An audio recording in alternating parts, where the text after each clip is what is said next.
I sometimes spend 20 hours or more knitting something that I could buy a version of at the store for just a few dollars. And then I take the thing that I spent 20 hours or more knitting and I put them on my feet. Now, if you're a knitter or somebody who has ever worn hand knit socks, you will know that hand knit socks and the socks you buy at the store are two totally different animals. And for those of us who love hand knit socks, the time investment is worth it.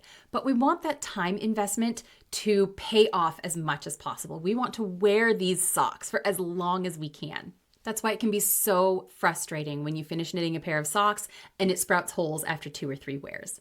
Welcome back to the Apiary and Knitting Podcast. If we haven't met yet, I'm Lauren Rad and I design knitting patterns with a special focus on accessories. My favorites are socks, but I will also design hats and scarves and shawls and gloves and whatever else gives me joy, but probably not garments because those give me a headache.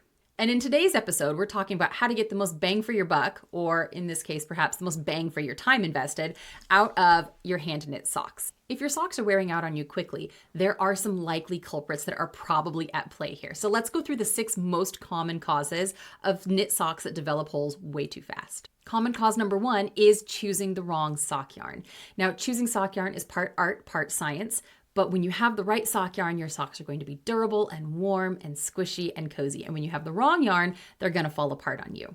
I actually have a whole video on this topic already, which I will link for you so that you can go watch that too. If you've taken a look at the yarn you're using and the yarn is fine, your next potential culprit is probably your gauge. Most modern sock patterns are knit at a gauge of about 7 to 8 stitches per inch. But if you find that your socks are wearing out quickly, you may want to go down to a tighter gauge, maybe 9 or even 10 stitches per inch. Usually that's going to involve sizing down on your needles.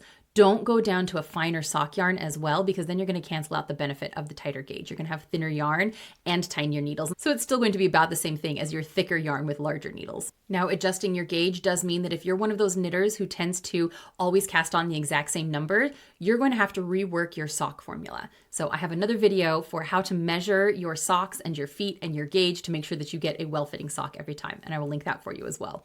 If your yarn is good and your gauge is good, then you might have a fit issue. And this is particularly likely if your socks keep wearing out in the exact same spot. So if, for example, you always develop a hole right here where your big toe is, or you always develop a hole right here at the bottom of the heel, that is likely a sign that your particular sock shape that you were choosing, especially the toe construction or the heel construction, is not well suited to your particular anatomy on your foot.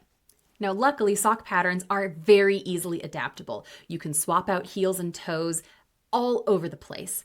I tend to prefer this heel construction, the heel flap and gusset, because it is the most adjustable of the heel constructions. It also has the most room in the instep for people with a higher instep. If you find that your stitches are stretching really tightly across the heel, especially right here around the bottom, you likely have a high instep and are using a heel construction that is not a good fit for you. That is probably, unfortunately, going to mean you're going to have to change your favorite heel construction if you want a good fit. For higher insteps, a short row heel is generally not going to give you enough room across this area here. And so they're going to stretch tightly across here and they're going to stretch tightly across the bottom of the heel. The short row heel, like you see in this sock here, tends to have a little less depth in it. And that means that there's going to be less room for a higher instep. So if you're getting stretches across the heel here, or you're getting stretches across the top of your instep right here, that's probably a sign that you need to try a different heel construction. With the toes, the most common toe shape is what I've used here, which is the wedge toe.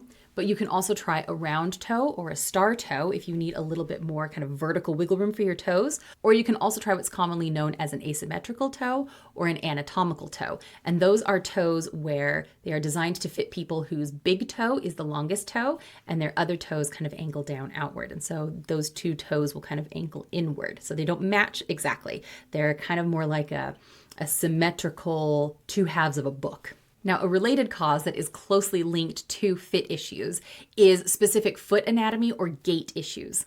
So your gait is the way that you walk, right? The way that your stride works. And different people have different gaits. Some people tend to land really hard on one part of their foot and then roll inward, or land on another part of a heel and then roll outward, or land hard on the very back of the heel and then go forward.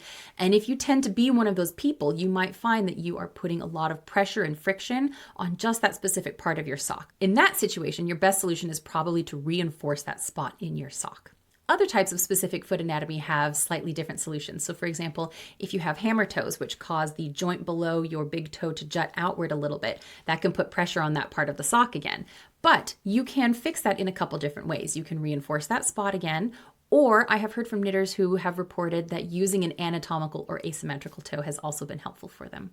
Our next common culprit is one that we don't talk about very much, but it's your foot condition. So if you have really rough, dry feet, think of it as like sandpaper scraping against the inside of your sock all day long, and that can cause the socks to wear through more quickly. If you find that none of these other possible causes are the root cause of why your particular socks are wearing out too quickly, it could be that you just need a little bit of foot care. So a little bit of exfoliating and moisturizing can help a lot to reduce foot roughness, and that will help reduce the amount of rough friction against your socks as you wear them. And finally, one last very common reason that socks wear out too quickly is the way you are laundering them. Now, most socks are knit with at least some superwash wool in them. And theoretically, those socks should be able to go through the washing machine on cold and then be drip dried. But I'll be honest, I've felted superwash socks before. So I tend to prefer to hand wash my socks. And that doesn't mean that you have to treat them like these really delicate, precious things. I dump them all in the bathtub when I have a pile of socks that need to be washed. I pour some soak in there because it's a rinse-free detergent. Fill the tub with water, let them soak for 15 minutes, and then drain it, squeeze them all out in a towel that I rolled them up in, and then lay them out in the sun to dry. That's it. It's super easy. It's very chill. I did have one friend tell me that she found that using the mesh bags for washing her socks on the delicate cycle in the washing machine was actually wearing them out faster because the mesh of the bags was rubbing against the socks and was thinning out the yarn and then wearing holes in them. So again, if you find that all of these other possible causes of holes in your socks are not actually what's causing your socks to wear out, it could be the way that you're washing them. Now, a reasonable person might wonder after watching all of this, why the heck would I spend all of that time knitting a pair of socks that I know are going to wear out or that I have to troubleshoot so carefully to make sure that they don't fall apart? Like, why not just go to the store and buy some? And yeah, for some people, that might actually be the answer. Knitting socks isn't worth it for them, and that's okay. Not all knitters have to knit all the things. There are lots of knit things that I don't enjoy knitting, so I don't.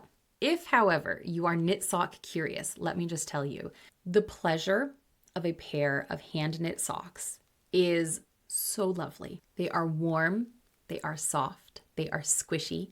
You can shape them to fit your exact foot just the way you want them, and you can add all sorts of fun details that you can't find in stores. Stores do not sell socks like these. They sell some versions of cabled socks, but they're not like this. So if you're like me and you love special little things and you love delicate detailed stitches and you love investing time and energy into something special that maybe nobody else appreciates, but you do, sock knitting, my friend, it's sock knitting.